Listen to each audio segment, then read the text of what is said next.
कर्मण्येवाधिकारस्ते मा फलेषु कदाचन माँ कर्म हेतु भूर्मा ते संगोस्त्व कर्मणि।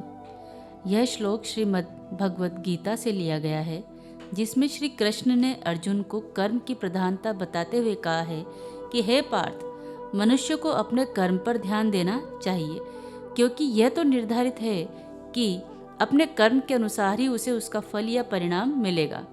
मनुष्य को अपने कर्म सोच समझकर करने चाहिए और फल की चिंता नहीं करनी चाहिए। हेलो दोस्तों, कैसे हैं आप? स्वागत करती हूँ हमारे चैनल सपनों के सारथी में। हमारा महान धार्मिक ग्रंथ सिर्फ धार्मिक ही नहीं है, वह मनोवैज्ञानिक ग्रंथ भी है, जिसे हम श्रीमद् भगवद गीता कहते हैं, जो कि साक्षात ईश्वर की रचना है। इससे बड़ा हमारा सौभाग्य क्या होगा कि स्वयं भगवान ने इसे मानव जाति को उपहार स्वरूप दिया है। कर्मण्येवाधिकारस्ते मा फलेषु कदाचन माँ कर्मफल हेतु भूर्मा ते संघोस्त्व कर्मणि। इस श्लोक के माध्यम से श्री कृष्ण अर्जुन से कहते हैं कि हे पार्थ, तुम युद्ध करो, क्योंकि एक क्षत्रिय का कर्तव्य है कि वह युद्ध करे, और यह युद्ध तो धर्म युद्ध है, अन्याय के खिलाफ। तुम सिर्फ अपना कर्म करो और फल की चिंता मत करो। दोस्तों, उस समय महाभारत काल में स्वयं भगवान ने समय को रोककर अर्जुन का भ्रम तोड़ा था। उस अर्जुन का, जिसके सखा, भाई या यूं कहे सारथी स्वयं श्री कृष्ण थे, अर्जुन के भ्रमों, डरों और असमंजस के कारण उसके पवित्र मन व आत्मा को देखकर श्री कृष्ण ने अर्जुन को गीता का ज्ञान दिया, और ये ज्ञान हर समय युग के लिए सार्थक रहा है और आगे भी रहेगा। दोस्तों, जब अर्जुन जैसे महाज्ञानी की हालत ऐसी थी, तो हमारी तो बात ही क्या है। आज के मानव की हालत जब हम देखते हैं तो मन बड़ा ही दुख और ग्लानि से भर जाता है। आज मनुष्य ने अपनी बुद्धि का कितना विकास कर लिया है।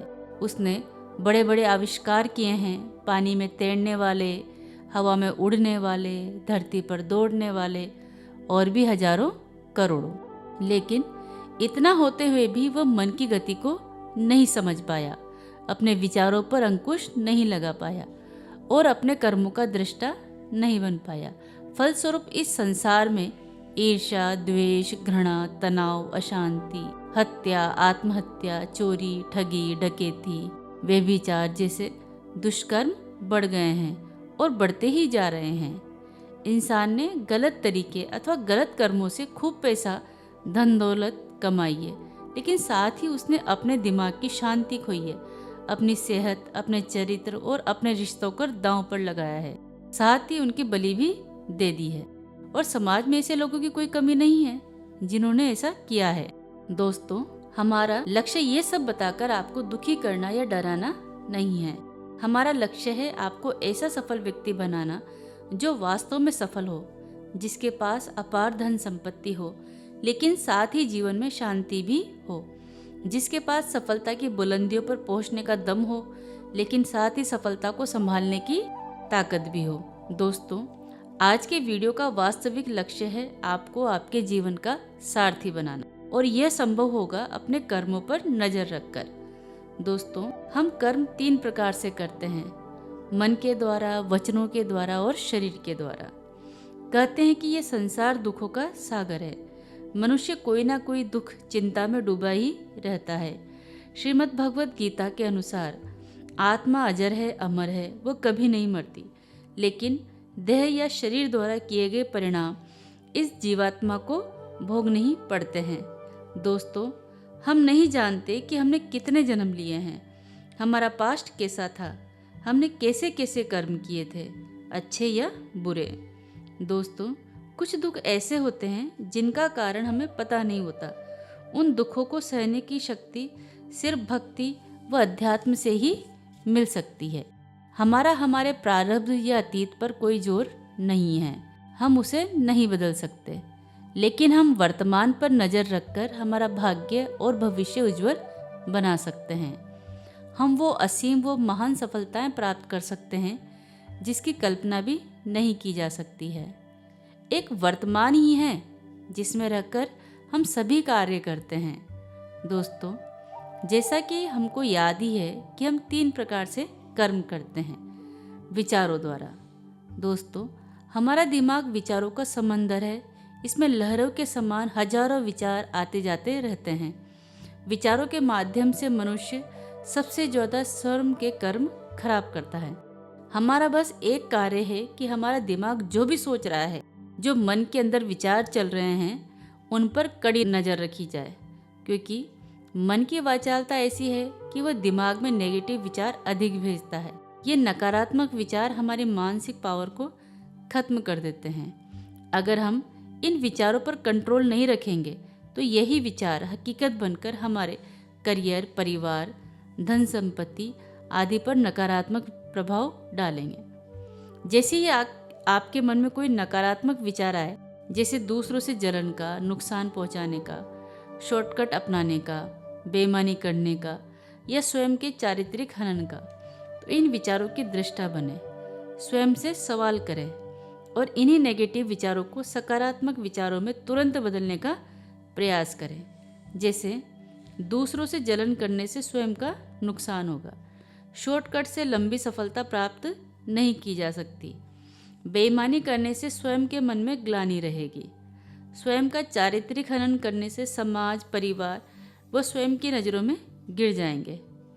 हमेशा ध्यान रखें, उच्च कोटि के विचार उच्च कोटि का व्यक्तित्व बनाते हैं और उच्च कोटि का व्यक्तित्व उच्च कोटि की सफलताएं दिलाता है। अतः दोस्तों, अपने विचारों पर कड़ी नज़र रखें। आपके विचार आपका जीवन बिगाड़ने व सुधारने की ताकत रखते हैं। और दूसरा है शब्दों या वचनों द्वारा कर्म करना। दोस्तों, शब्दों के माध्यम से भी हम अपने कर्म खराब करते हैं। बेवजह गालियाँ देना, अपशब्द बोलना, चीखना, चिल्लाना, बेवजह दोषारोपण करना आदि से मनुष्य अपने कर्म खराब करता है। गुस्से में मनुष्य अपने शब्दों पर नज़र नहीं रख पाता, फलस्वरूप वह अपने शब्दों से अपने मित्रों, माता पिता, पति पत्नी, संतान आदि को चोट पहुंचाता है। कहते हैं कि चोट के घाव तो भर जाते हैं, लेकिन शब्दों के घाव कभी नहीं भरते। नकारात्मक शब्द दो धारी तलवार की तरह कार्य करते हैं। वे सामने वाले को तो दुखी करते ही हैं, साथ ही वह आपका भी नुकसान करेंगे ही। कटु बोलने वालों से लोग दूरी बना लेते हैं। जैसा कि आप जानते ही हैं कि महाभारत का युद्ध भी कटु बोलने का ही परिणाम है। पांडवों की पत्नी द्रौपदी द्वारा दुर्योधन का यह कहकर मजाक उड़ाया गया कि अंधे का पुत्र अंधा। द्रौपदी के ये 2 शब्द, अंधे का पुत्र अंधा, उसके स्वयं के चीरहरण व महाभारत के युद्ध का कारण बन गए। दोस्तों, बोलते समय उचित शब्दों का इस्तेमाल करना चाहिए, क्योंकि आपके शब्द आपकी अफर्मेशन बन जाते हैं। ब्रह्मांड में जाकर आपके शब्द गूंजते हैं, वो कभी खत्म नहीं होते। उनके वाइब्रेशन आपके जीवन पर नकारात्मक प्रभाव डालती है। अतः हमें अपने शब्दों का भी दृष्टा बनना होगा। अतः दोस्तों, अपने शब्दों को देखकर बोलो, मीठा बोलो, कम बोलो और सर्वश्रेष्ठ है बोलो ही मत, मौन रहो। जिन लोगों को बोलना नहीं आता, गाली देकर बोलते हैं, गुस्से में बोलते हैं या कटु बोलते हैं, ऐसे लोग अपने मूर्खता का परिचय देते हैं। वे अपने कर्मों से परिवार व आसपास का वातावरण खराब करते हैं। अतः ऐसे लोगों का सर्वश्रेष्ठ आभूषण मौन है, अर्थात उन्हें चुप ही रहना चाहिए।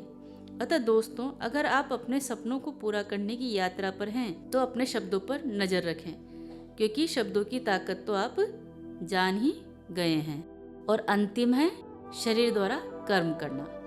दोस्तों, रोजमर्रा के जीवन में व्यक्ति शरीर द्वारा अपने अधिकतम कार्य करता है। सुबह उठने से लेकर रात को सोने तक मनुष्य काम ही करता रहता है, जैसे नौकरी करना, समाज में जाना, घर में काम करना, घर में माता पिता की सेवा करना, समाज में अच्छे कार्य करना, घर परिवार का पालन पोषण आदि करना। अपने जीवन को सुखी समृद्ध बनाने के लिए व्यायाम, अपने कार्य का अभ्यास, जो भी आप बनना चाहते हैं वो बॉडी के माध्यम से ही होते हैं। दोस्तों, शरीर द्वारा किए गए कार्यों पर भी हम दृष्टा बनकर नज़र रखें, वह वर्तमान की शक्ति को समझकर कार्य करें तो बहुत अच्छा होगा। एक मनुष्य अपने कर्म कैसे खराब करता है? जितने भी अपराध होते हैं वह पहले व्यक्ति की सोच में आते हैं वो उनकी कहीं ना कहीं होते देखता है और स्वयं सोचता है कि किसी को क्या पता चलेगा, और योजना बनाकर कर लेता है। वह कार्य चाहे अपराध ही क्यों ना हो, वह अपने किए काम पर नजर नहीं रखता, फलस्वरूप अपराधी बन जाता है। शरीर द्वारा किए गए अपराध, चोरी, डाका, व्यभिचार, बलात्कार, हत्या आदि, वे व्यक्ति जो अपने कार्य को दृष्टा बनकर नहीं देखते, वे स्वयं के साथ साथ पूरे समाज की भावनाओं को भी कष्ट पहुंचाते हैं। इसके विपरीत समाज में ऐसे लोग भी हैं जो अपने कार्यों का दृष्टा बनकर कार्य करते हैं, जैसे कि Ratan Tata ji, Mother Teresa, Gandhi, APJ Abdul Kalam जैसे महान इंसान। ऐसे लोग समाज को उपहार स्वरूप शानदार संगीत, सुंदर कलाकृति, महान खोज देके जाते हैं। उनको पता होता है कि वो जो कार्य कर रहे हैं उससे समाज को फायदा ही होगा, नुकसान नहीं।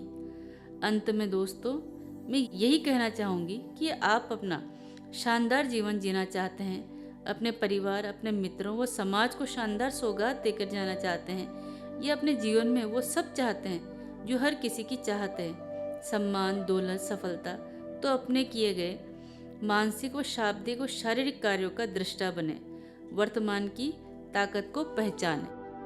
हमारी ये वीडियो आपको कैसी लगी कमेंट करके ज़रूर बताना। अगर आपने हमारा चैनल सब्सक्राइब नहीं किया हो तो अभी ही कीजिए। और दोस्तों, अपना ध्यान रखें। जय हिंद, जय भारत।